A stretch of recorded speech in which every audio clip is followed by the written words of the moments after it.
जितना खाना पीना इम्पॉर्टेंट है उतना ही योगा भी इम्पॉर्टेंट है। आप जब योगा करते हैं एटलीस्ट मेडिटेशन आप कीजिए। Hello everyone, so this is Anupama Solanki.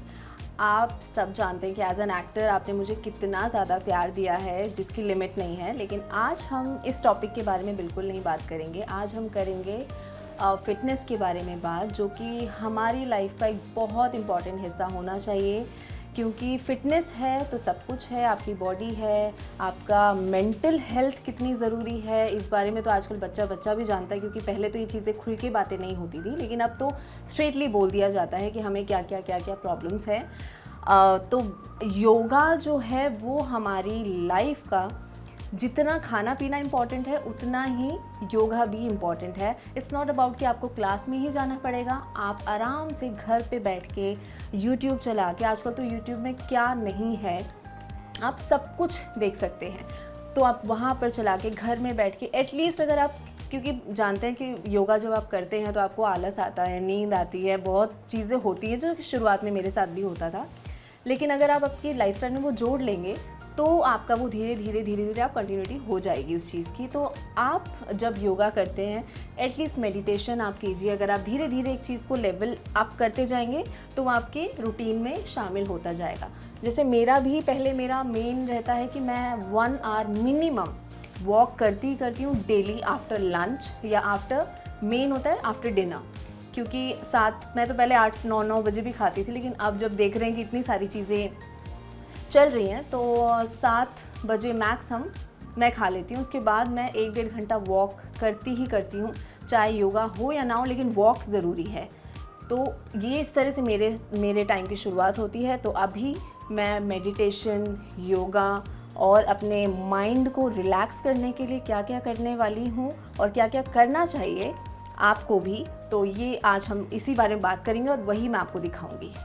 तो जैसे आप सबको मालूम है कि वर्कआउट जब आप करते हो जिम में तो एक वार्म अप बहुत ज़रूरी होता है। डायरेक्ट जाते जिम डंबल नहीं उठा लेते हो, उसी तरह से योगा में भी होता है कि आप सबसे पहले अपना बॉडी को रिलैक्स करेंगे। जिस तरह से आप एकदम शांत दिमाग से 5 टाइम्स, मैं आपको हल्का हल्का दिखा रही हूँ कि क्या करना है, फिर आपको उसको कंटिन्यू रखना है।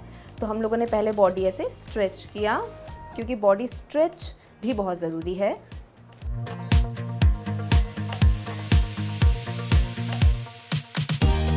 हम सबसे पहले कोबरा पोज करेंगे। उसके लिए आपको ऐसे उल्टा स्ट्रेट लेट जाना है और हाथ आपका यहाँ पर ही रहेगा आपके शोल्डर के पास, एंड देन आपको ये स्ट्रेच करना है।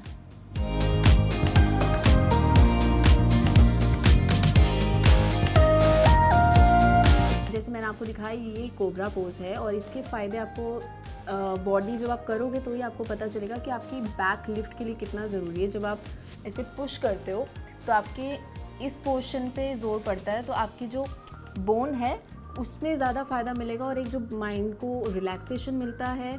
योगा मेन यही है कि आपकी बॉडी को रिलैक्स करता है, आपका माइंड रिलैक्स करता है। तो हर योगा में ये चीज़ें तो आपको मिलेंगी ही मिलेंगी। सेकेंड पोज हमारा जो रहेगा वो कैट एंड काउ का रहेगा। तो उसके लिए आपको सबसे पहले अपने हाथ यहाँ पर रखने हैं और आपकी नी ऐसे रहेगी। तो जिस तरह से आपको मालूम है कैट का हिप्स आपके बाहर और आपका सर ऊपर की तरफ, ये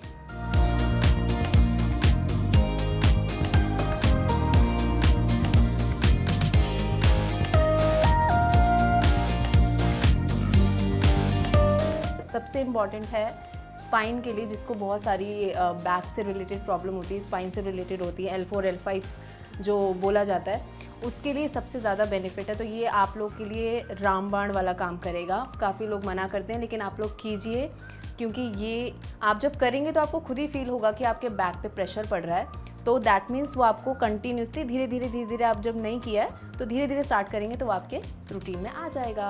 अब हम थर्ड एक्सरसाइज करेंगे चाइल्ड पोज। बहुत ही इजी है, चाइल्ड नाम ही ऐसा है, चाइल्ड पोज बच्चों की तरह है कि आपको सिर्फ ऐसे बैठ जाना है और आपको हाथ एकदम ये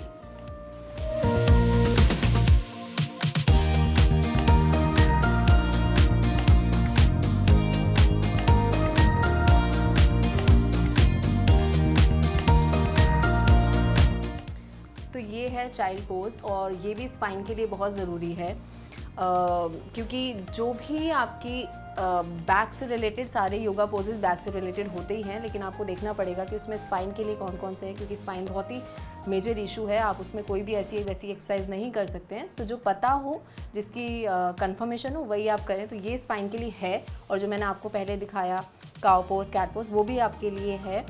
तो इससे भी आपका बैक और आपका हाथों की स्ट्रेचमेंट, ये सारी बहुत चीज़ें उसके लिए मदद करती हैं। अब हमारा 4th एक्सरसाइज है, दैट मीन्स योगा, और वो है वॉरियर पोज। तो आपको सबसे पहले अपने पैर ऐसे स्प्रेड कर लेने हैं, सेम जितना आप स्ट्रेच कर सकते हैं उतना, ज़्यादा नहीं पर इतना। और आपको यहाँ से आपने हाथ किया और ये आपने इतना एंगल बनाया, जितना बेंड आप हो सकते हैं, और अपने ये फोल्ड करके ये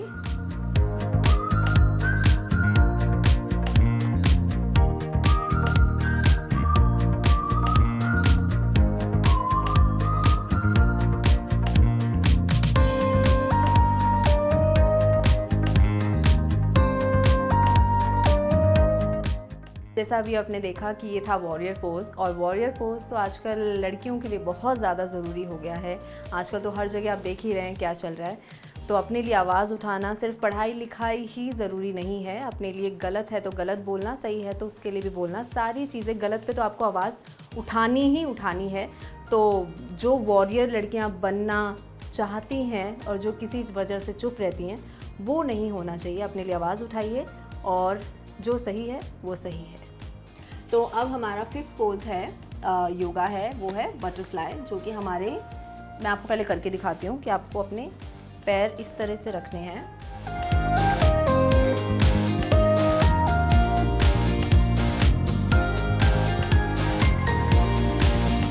तो ये आप जब करेंगे तो आपके मेन यहाँ पर प्रेशर पड़ेगा, आपके थाइज़ में प्रेशर पड़ेगा। तो ये बेसिकली लेग्स के लिए एक्सरसाइज होती है।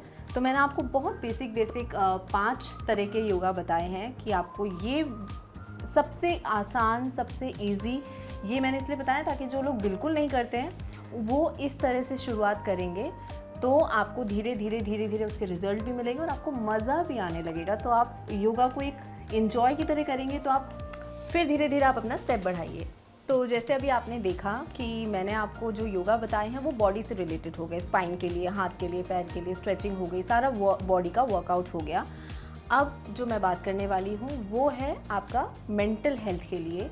उसके लिए भी कुछ 3-4 चीज़ें होती हैं जो मैं अब आपको वो बताने वाली हूँ, क्योंकि बॉडी के साथ साथ उससे भी ज़्यादा ज़रूरी है मेंटल हेल्थ। उसके लिए आप सबसे पहले हमेशा, आप अगर ध्यान रखें, सोने से पहले आप 15 मिनट्स मिनिमम अगर आप मेडिटेशन कर लें तो आपको ऐसा लगेगा कि आप हेवन में पहुंच गए। क्योंकि मुझे पहले इन चीज़ों में बिलीव नहीं था, लेकिन मैं अब करती हूँ, धीरे धीरे उस चीज़ में आ गई हूँ। तो वो आप करोगे, एक अपना हल्का सा म्यूज़िक भी चला सकते हैं जो आपको पीस देगा आपके माइंड को। तो हम मेडिटेशन पहले करेंगे तो आपको पता ही है कि आप सीधा आँख बंद करके एकदम शांत और रिलैक्स हो जाएंगे।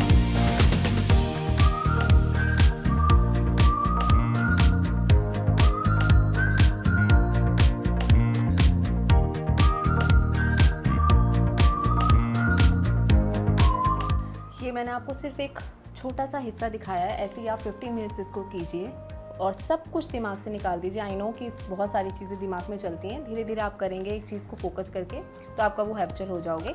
सेकेंड चीज़ है अनुलोम विलोम। ये तो आप सब बच्चा जानता होगा कि क्या होता है, तो वो मैं आपको बताती हूँ। उसको आपको आजकल क्या है ना, मैंने देखा है कि हम लोग, मैंने खुद भी फील किया है कि हम लोग आजकल छाती के ऊपर सांस लेते हैं।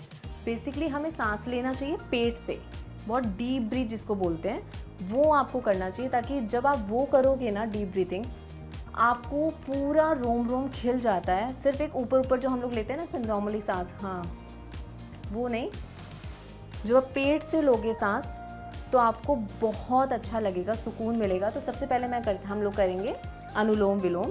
तो वो स्टार्ट करते हैं।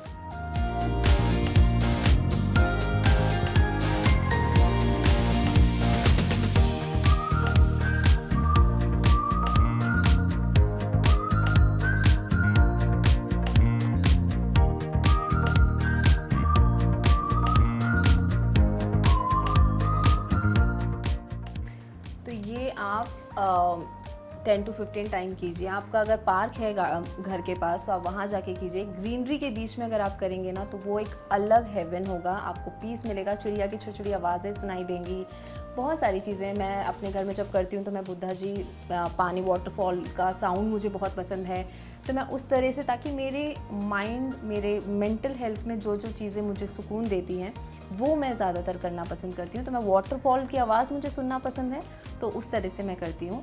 तो अगर थर्ड करेंगे तो आपके पेट के लिए भी सबसे, आपका पेट गट क्लीन रहना कितना ज़रूरी है वो तो हर जगह आप जानते हैं, लेकिन आपको पेट के लिए करने के लिए कपालभाति इज़ मस्ट। वो आप पता ही है कैसे करना है, तो वो आपको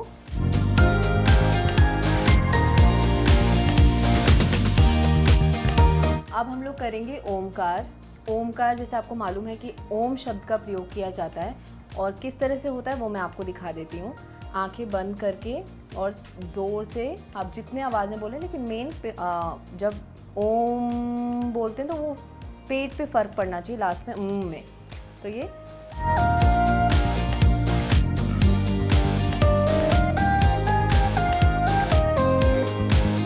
जो आपने किया एंड में उसको आपका स्टमक पे ज़ोर पड़ना चाहिए, क्योंकि ये स्टमक की एक्सरसाइज है। और आपका जो ओम शब्द आप बोलेंगे तो आपको एक वाइब्रेशन भी फील होगी। तो उसके बाद हम लोग करेंगे भ्रामरी। भ्रामरी बहुत सिंपल है, आपको 3 उंगलियों से ये ऐसे बंद करनी है अपनी आँखें, और ये वाली उंगली आपके आईब्रो के ऊपर रहेगी और कान बंद रहेंगे। और सेम आपको जो है, लोग ब्रीद इन ब्रीद आउट भी करते हैं, और आपको अगर ओम का प्रयोग करना है तो आप वो भी कर सकते हैं।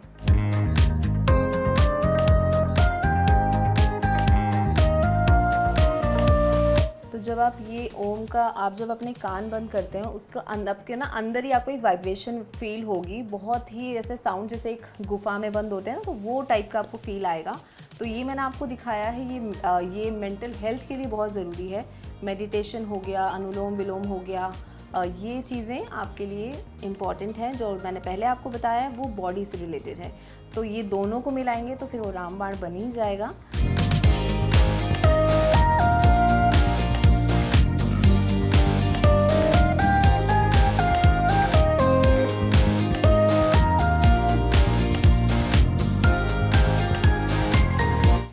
भ्रामरी के बाद जैसे, ये तो मैंने आपको सिर्फ एक ट्रेलर दिखाया है 2 बार करके, लेकिन जब आप 10 मिनट कर लेंगे तो आपको हाथ ऐसे रब करके और अपनी आइज़ पे आपको ऐसे लगाना है, आपको फेस पे लगाना है, ताकि जब आपका पूरा योगा हो जाएगा तो आपको बहुत रिलीफ मिलेगा और आंखें आपकी एकदम मस्त हो जाएंगी। तो आई होप आपको मेरा आज का योगा सेशन पसंद आया होगा। आप इसी को अपनी डेली लाइफ में ज़रूर कीजिए, ताकि 10 मिनट कीजिए, लेकिन आप कीजिएगा ज़रूर। आई नो स्टार्टिंग में थोड़ा बोरिंग लगता है योगा करना, जो लोग बिल्कुल नहीं करते हैं, लेकिन अगर जब आप योगा के एडिक्ट हो जाएंगे तब आप योगा छोड़ना पसंद नहीं करेंगे, क्योंकि योगा आपकी फ़िज़िकल हेल्थ और आपकी मेंटल हेल्थ, ये दोनों ही बहुत ज़रूरी है। चाहे आप जिम में एक बार को ना जाएं, लेकिन आपको योगा और आपका बॉडी वर्कआउट बहुत ज़रूरी है। तो ये मैंने आपको 5, और ये आपको मेंटल हेल्थ के लिए मैंने आपको 5 चीज़ें बताई हैं, तो ये आप अपना ज़रूर कीजिए। And thank you so much.